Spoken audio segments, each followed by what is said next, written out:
ഉൽപ്പത്തി പുസ്തകം അധ്യായം 48.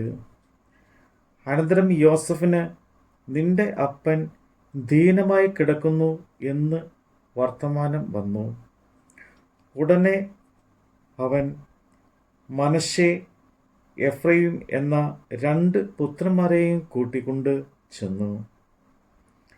നിന്റെ മകൻ യോസഫ് ഇതാ വരുന്നു എന്ന് യാക്കോബിനെ അറിയിച്ചു. അപ്പോൾ ഇസ്രയേൽ തന്നെത്താൻ ഉറപ്പിച്ചു കട്ടിലിന്മേൽ ഇരുന്നു. യാക്കോബ് യോസഫിനോട് പറഞ്ഞത്, സർവശക്തിയുള്ള ദൈവം കനാൻ ദേശത്തിലെ ലൂസിൽ വെച്ച് എനിക്ക് പ്രത്യക്ഷനായി എന്നെ അനുഗ്രഹിച്ചു. എന്നോട്, ഞാൻ നിന്നെ സന്താനപുഷ്ടിയുള്ളവനാക്കി പെരുക്കി നിന്നെ ജനസമൂഹമാക്കുകയും നിന്റെ ശേഷം നിന്റെ സന്തതിക്ക് ഈ ദേശം ശാശ്വത അവകാശമായി കൊടുക്കുകയും ചെയ്യും എന്ന് അരുളി ചെയ്തു. മിസ്രയീമിൽ നിന്റെ അടുക്കൽ ഞാൻ വരും മുമ്പേ നിനക്ക് മിസ്രയീം ദേശത്ത് ജനിച്ച 2 പുത്രന്മാരായ മനശ്ശെയും എഫ്രയീമും എനിക്ക് ഉള്ളവർ ആയിരിക്കട്ടെ. രൂബേനും ശിമിയോനും എന്ന പോലെ അവർ എനിക്കുള്ളത് ആയിരിക്കട്ടെ. ഇവരുടെ ശേഷം നിനക്ക് ജനിക്കുന്ന സന്തതിയോ നിനക്കുള്ളവരായിരിക്കട്ടെ. അവർ തങ്ങളുടെ അവകാശത്തിൽ തങ്ങളുടെ സഹോദരന്മാരുടെ പേരിൽ പ്രകാരം വിളിക്കപ്പെടട്ടെ. ഞാൻ പദ്ദനിൽ നിന്ന് വരുമ്പോൾ കനാൻ ദേശത്ത് എഫ്രാത്തിൽ എത്തുമ്പോൾ അല്പം ദൂരം മാത്രമേ ഉള്ളപ്പോൾ വഴിയിൽ വെച്ച് റാഹേൽ മരിച്ചു. ഞാൻ അവളെ അവിടെ ബെത്ലഹേം എന്ന എഫ്രാത്തിലുള്ള വഴിയരികെ അടക്കം ചെയ്തു. ഇസ്രയേൽ യോസഫിൻ്റെ പുത്രന്മാരെ കണ്ടപ്പോൾ ഇവർ ആരെന്ന് ചോദിച്ചു.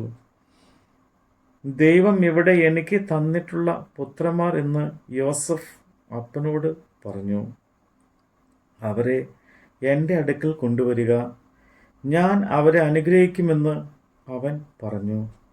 എന്നാൽ ഇസ്രയേലിൻ്റെ കണ്ണ് വയസ്സുകൊണ്ട് മങ്ങി കാൺമാൻ വഹിയാതെ ആയിരുന്നു. അവരെ അടുക്കൽ കൊണ്ടുചെന്നപ്പോൾ അവൻ അവരെ ചുംബിച്ച് ആലിംഗനം ചെയ്തു.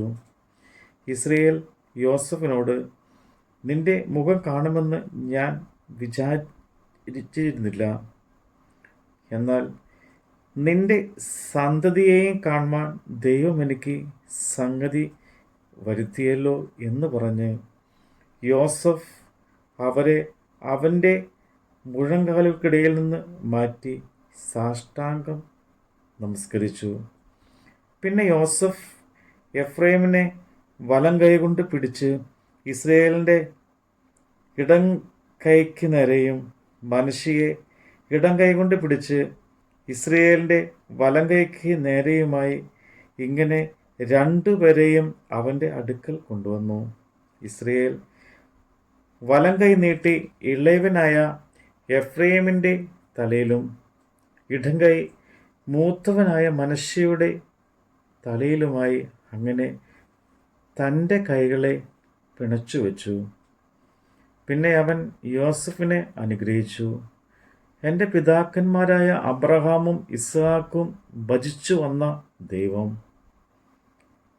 ഞാൻ ജനിച്ച നാൾ മുതൽ ഇന്ന് വരെ എന്നെ പുലർത്തിയിരിക്കുന്ന ദൈവം, എന്നെ സകല ദോഷങ്ങളിൽ നിന്നും വിടുവിച്ച ദൂതൻ ഈ കുട്ടികളെ അനുഗ്രഹിക്കുമാറാകട്ടെ. എൻ്റെ പേരും എൻ്റെ പിതാക്കന്മാരായ അബ്രഹാമിൻ്റെയും ഇസ്ഹാക്കിൻ്റെ പേരും ഇവരിൽ നിലനിൽക്കുമാറാകട്ടെ. അവർ ഭൂമിയിൽ കൂട്ടമായി വർദ്ധിക്കട്ടെ എന്ന് പറഞ്ഞു. അപ്പൻ വലം കൈ എഫ്രാമിൻ്റെ തലയിൽ വെച്ചു എന്ന് ജോസഫ് കണ്ടപ്പോൾ അവന് അനിഷ്ടം തോന്നി.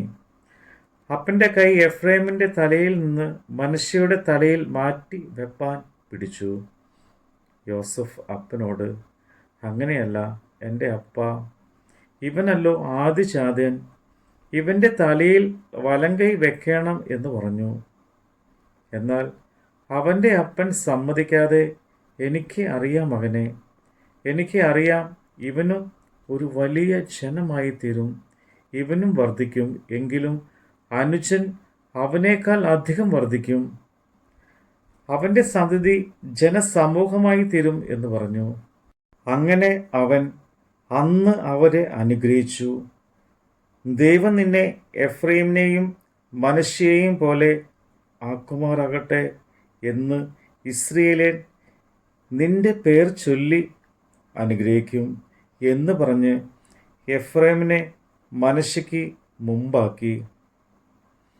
ജോസഫിനോട് ഇസ്രയേൽ പറഞ്ഞത്, ഇതാ ഞാൻ മരിക്കുന്നു, ദൈവം നിങ്ങളോട് കൂടെ ഇരുന്ന് നിങ്ങളെ നിങ്ങളുടെ പിതാക്കന്മാരുടെ ദേശത്തേക്ക് മടക്കി കൊണ്ടുപോകും. എൻ്റെ വാളും വില്ലും കൊണ്ട് ഞാൻ അമോര്യരുടെ കയ്യിൽ നിന്ന് പിടിച്ചടക്കിയ മലഞ്ചെരുവ് ഞാൻ നിന്റെ സഹോദരന്മാരുടെ ഓഹരിയിൽ കവിഞ്ഞതായി നിനക്ക് തന്നിരിക്കുന്നു. നമ്മുടെ കർത്താവിൻ്റെ വചനമാണ് നമ്മൾ കേട്ടത്.